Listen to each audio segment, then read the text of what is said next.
Hey, oke guys, welcome back to Cakra Diva Reinkarnasi dalam pembahasan alur cerita Solen 2 Juicy Tangmen episode ke-102.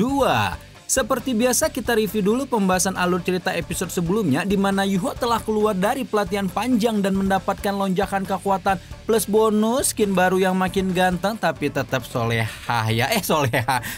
ya guys ya. Begitu Yuho keluar dari pelatihannya, Bebe langsung mengajaknya ke pavilion Dewa Laut untuk membicarakan masalah penyanderaan banyak Master Roh oleh Kekaisaran Matahari Bulan. Dengan pertimbangan yang matang, Yuho meminta seluruh tetua pavilion Dewa Laut untuk mengalihkan perhatian Kekaisaran Ryu di perbatasan, sementara dan dia 5 orang lain yang telah dipilih akan masuk ke wilayah Kekaisaran Ryu melalui kota Rise.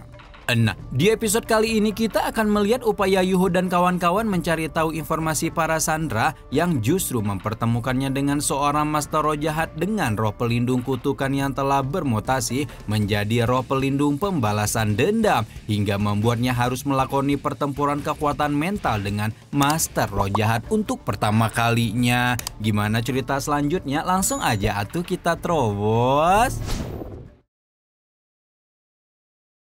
Sementara Yuho dan kawan-kawan sudah berada di pinggiran wilayah Kekaisaran Ryu dan akan segera memasuki kota Rise, Su Tianran yang mendengar kabar penyerangan Akademi Shrek menunjukkan raut puas karena dia memang sudah menunggu akademi terkuat di seluruh benua dolu itu untuk mengambil tindakan.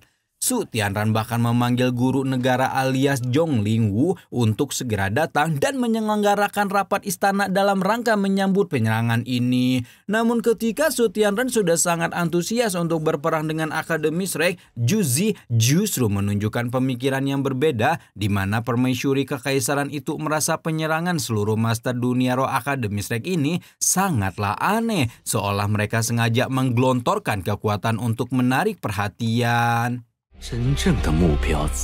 Su Tianran sama sekali tidak pernah meragukan pendapat Juzi dan pemikiran itu justru membuatnya ikut-ikutan curiga serta bertanya-tanya apa target Akademi Shrek yang sebenarnya.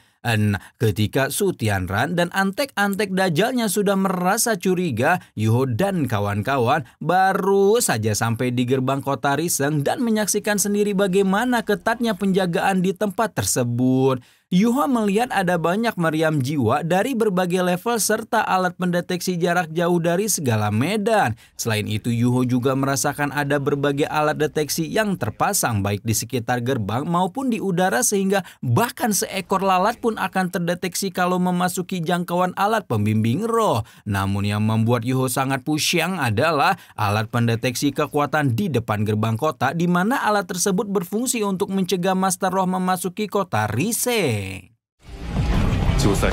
Alat tersebut dapat merasakan fluktuasi roh sekecil apapun, dan meski Yuho dapat menyembunyikan identitasnya dengan penyamaran, hal itu masih tidak dapat meloloskannya dari pendeteksi kekuatan roh. Ketika semua orang mulai puyeng memikirkan langkah pertama mereka yang sudah buntu, Yuho meminta Heiseto dan Susanshi untuk memimpin rombongan lebih dulu, karena dia akan mencari cara untuk membantu mereka semua memasuki kota Riseng. Karena merasa tidak punya pilihan lain, rombongan pun mengikuti instruksi Yuho untuk melanjutkan perjalanan ke gerbang kota. Namun semakin dekat dengan gerbang, semakin kuat juga perasaan deg-degan merinding remang-remang bulu ketek ini. Perasaan deg-degan merinding remang-remang bulu ketek ini menjadi semakin dan semakin kuat ketika beberapa penjaga mulai mengalihkan perhatian pada mereka dan bertanya mengapa wajah mereka tampak asing. Heiseto sebagai mantan warlock Kekaisaran Ryu dapat mengelak dengan mudah ketika mengaku sebagai penjual jeruk madu asli kota Mingdu, dan pernyataan itu sama sekali tidak dicurigai oleh para pengawal. Sayangnya melewati pendeteksi kekuatan roh masih sebuah keharusan, dan hal itu jelas menjadi momok yang cukup menakutkan bagi seluruh rombongan. Pengawal sempat menjadi sedikit tidak sadar karena tidak ada satupun di antara rombongan yang bergegas masuk. Namun ketika Heiseto menawarkan diri, pengawal justru menunjuk Nan Qiu yang tampak begitu panik. Nan QQ tidak dapat menahan ekspresi khawatirnya, namun dengan cerdas mengubah ekspresi khawatir itu menjadi reka adegan Dede gemes yang takut kalau pendeteksi kekuatan roh akan menyakiti tubuhnya. Pengawal tidak tampak curiga ketika melihat akting takut-takut ular kadut Nan QQ, tapi ketika gadis itu mengulur waktu lebih lama, seorang emak-emak yang ada di antrian belakang menjadi tidak sabar dan memintanya untuk melakukan pemeriksaan lebih cepat. Karena tidak punya cara lain untuk mengelak, Nan QQ hanya bisa menyeret kakinya yang terasa berat, melewati pendeteksi panas jarak dekat, dan akhirnya hampir saja melewati pendeteksi kekuatan roh ketika tiba-tiba saja keadaan di sekitar gerbang kota Riseng menjadi sangat kacau karena muncul ledakan di hutan dekat dengan area tersebut dan membuat para penjaga langsung menjadi waspada dengan menutup pintu gerbang sementara. Banyak masyarakat yang mau masuk jadi panik sekaligus kesal ketika meminta tolong untuk diizinkan masuk lebih dulu, tidak terkecuali rombongan Akademi Shrek yang mengikuti instruksi Yuho untuk memanfaatkan kekacauan dan menerobos gerbang kota. Berkat instruksi Yuho yang tepat waktu dan kondisi, Haiseto dan kawan-kawan pun berhasil memasuki gerbang Riseng dengan selamat sehingga langkah pertama untuk memulai misi rahasia ini telah terlampaui. Nan QQ yang sudah berhasil masuk ke dalam gerbang merasa bingung sekaligus khawatir karena Yuho malah masih ketinggalan di luar padahal kemampuan kamuflasenya tidak dapat mengelabui alat mendeteksi kekuatan. Namun Haiseto dan Susanshi memilih untuk mempercayai adik mereka dan memutuskan untuk beristirahat dulu di sebuah kedai sembari menunggu Yuho menyusul. Sementara itu kekacauan di luar telah berangsur reda karena tidak ditemukan jejak musuh dan gerbang kota Riseng pun dibuka lagi bersamaan dengan Yuho yang sudah kembali. Setelah menunggu beberapa waktu, akhirnya waktu bagi Yuho melewati pendeteksi kekuatan roh dan melangkah sambil menghela napas panjang hingga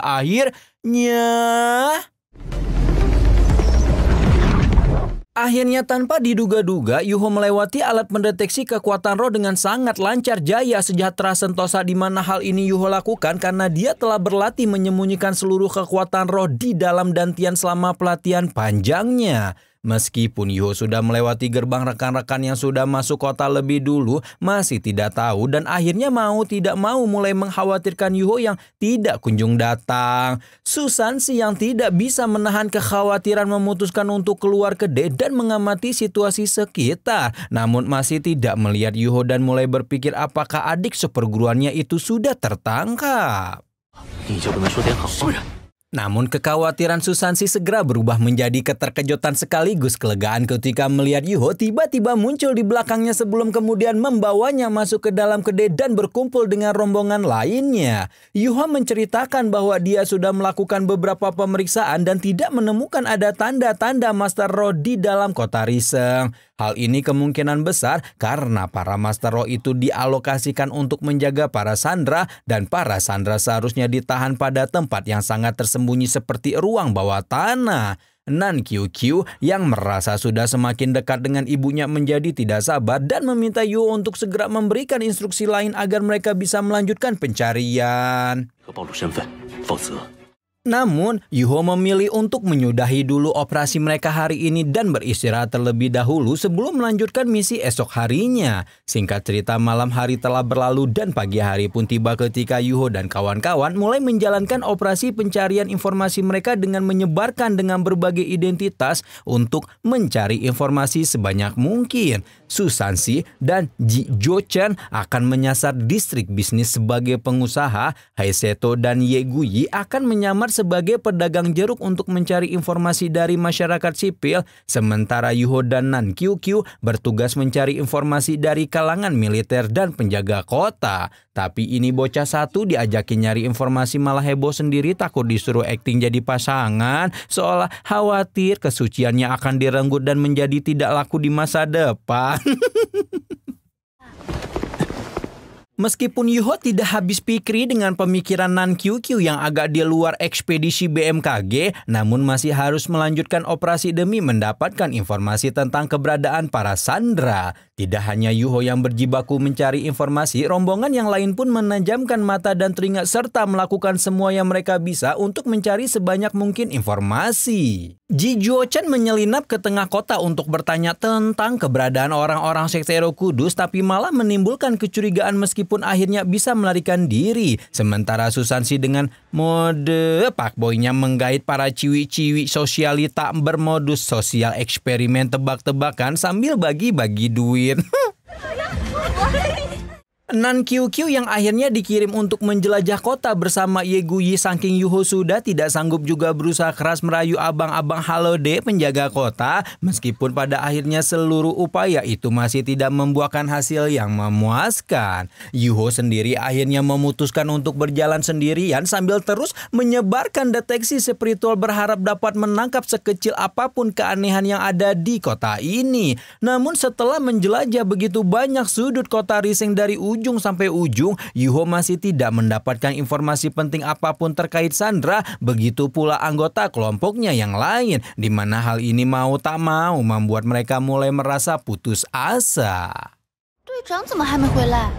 Sementara anggota kelompok yang lain sudah kembali ke tempat berkumpul mereka, batang hidung Yuho masih belum tampak karena kapten kelompok rahasia itu masih melanjutkan pencarian yang kini sudah sampai di area yang agak terpelosok dari pusat kota. Sampai saat ini Yuho tidak melihat ada satu pun Master Roh yang berkeliaran di kota dan mulai merasa khawatir kalau informasi mengenai keberadaan Sandra di kota Riseng merupakan kesalahan. Namun ketika Yuho juga mulai merasa putus asa, itulah dia menangkap gelombang kekuatan roh yang ada di sekitarnya dan tanpa pikir panjang langsung mendekati gelombang roh tersebut berharap akan mengantarkannya pada lokasi para Sandra. Namun apa yang Yuho lihat bukanlah antek, dajjal kekaisaran Ryu maupun sekte Roh Kudus, melainkan seorang entah ibu-ibu atau bapak-bapak yang keibu-ibuan berbadan subur yang menawarkan sebuah barang, namun saking penampilannya yang luar biasa membagongkan tidak ada seorang pun yang tertarik untuk membeli barangnya. Sebelum ibu bersuara bapak itu berhasil menjual barangnya, jam kota berbunyi nyaring yang membuatnya terburu-buru pergi sampai tidak sadar telah menjatuhkan sebuah token hitam yang mencurigakan. Akhirnya Yuho pun mengikuti ibu-ibu aneh itu masuk ke sebuah bar menyeramkan dan memutuskan untuk ikut masuk ke dalamnya demi melihat apa yang sebenarnya ada di sana. Mulai dari pintu masuk sampai ke lorong dalam bar, Yuho terus dihujani tatapan entah julid, entah bingung atau benci semua orang yang ada di sana. Namun Yuho berusaha untuk tidak mempedulikan tatapan tersebut dan melanjutkan perjalanannya untuk mengeksplor bagian dalam bar. Begitu masuk lebih dalam, Yuho melihat seorang teteh berjubah hitam, di mana si teteh inilah yang menyebarkan fluktuasi kekuatan roh sebelumnya. Sekali lihat Yuho tahu bahwa si teteh yang kita panggil aja Markona itu adalah seorang master roh jahat, dan tampaknya dia sangat kesal karena ibu-ibu aneh yang sebelumnya Yuho lihat tidak berhasil menjual satupun barang yang dia punya. Markona jadi berpikir kenapa dia harus mempertahankan seorang sales yang enggak bisa jualan dan berpikir untuk menelan si ibu aja demi menyempurnakan roh pelindungnya. Tapi tiba-tiba saja Markona merasakan ada keberadaan master roh lain di sekitarnya dan langsung menyerbu keluar pintu untuk mengejar si master roh lain yang tidak lain dan tidak bukan adalah Yuho. Yuho tahu bahwa pertarungan di tempat ini pasti akan mengundang para penjaga, dan karena itulah dia memutuskan untuk memancing Markona pergi ke tempat sepi sebelum memulai baku hantam. Setelah baru merasa jauh dari pemukiman, Yuho pun menghentikan pelariannya dan membuat Markona seperti kehilangan ketika meminta Yuho untuk terus berlari. Namun Yuho tidak mempedulikan kegilaan itu dan tanpa tedeng aling-aling bertanya kepada Markona tentang keberadaan para Sandra sebelum melepas tudung dan menunjukkan 5 cincin jiwa miliknya. Markona hanya bisa menahan tawa julidnya ketika melihat Raja Jiwa 5 cincin seperti Yuho sok keras benar sebelum menunjukkan cincin jiwanya sendiri yang ternyata ada 8 piringan. Tidak selesai sampai di situ, Markona langsung melepaskan teknik roh ketiganya yaitu kutukan kebencian dan langsung membuat Yuho tahu bahwa Master Roh jahat di hadapannya ini juga merupakan tipe spiritual. Yuho dapat merasakan betapa kuat tekanan mental jahat yang menyerbu kepadanya dan langsung bertanya apakah Baiklah, Markona memiliki roh pelindung kutukan. Namun bukan kutukan biasa. Markona dengan bangga menceritakan bahwa roh pelindungnya adalah pembalasan dendam, yang merupakan jenis roh pelindung kutukan yang bermutasi karena kebencian. Tapi ketika Markona masih asyik flexing roh pelindung pembalas dendamnya yang luar biasa sambil tertawa dengan mengerikan, bocil FF entah dari mana itu langsung menghilang tepat di depan kedua matanya, dan sebelum Markona sadar, Yuho sudah muncul di belakangnya untuk melepaskan kejotan mental. Sekarang Markona tahu bahwa bocil FF ini juga merupakan master roh tipe spiritual dan dengan sengaja menyeretnya masuk ke dalam pertempuran kekuatan mental. Meski demikian membuat bocil FF ini mati dengan cara yang paling menyakitkan. Akhirnya Yuho dan kawan-kawan berhasil masuk ke kota Riseng nih guys. Tapi bukannya ketemu para Sandra, malah ketemu sama Mbak Markona yang setengah gelo. Mampukah Yuho menemukan para Sandra dan membebaskannya? Ataukah Su Tianran yang akan lebih dulu menyadari rencana Yuho dan mengacaukannya? Nantikan terus pembahasannya hanya di Cakra Diva Reinkarnasi Rama. Di sini pamit, bye-bye.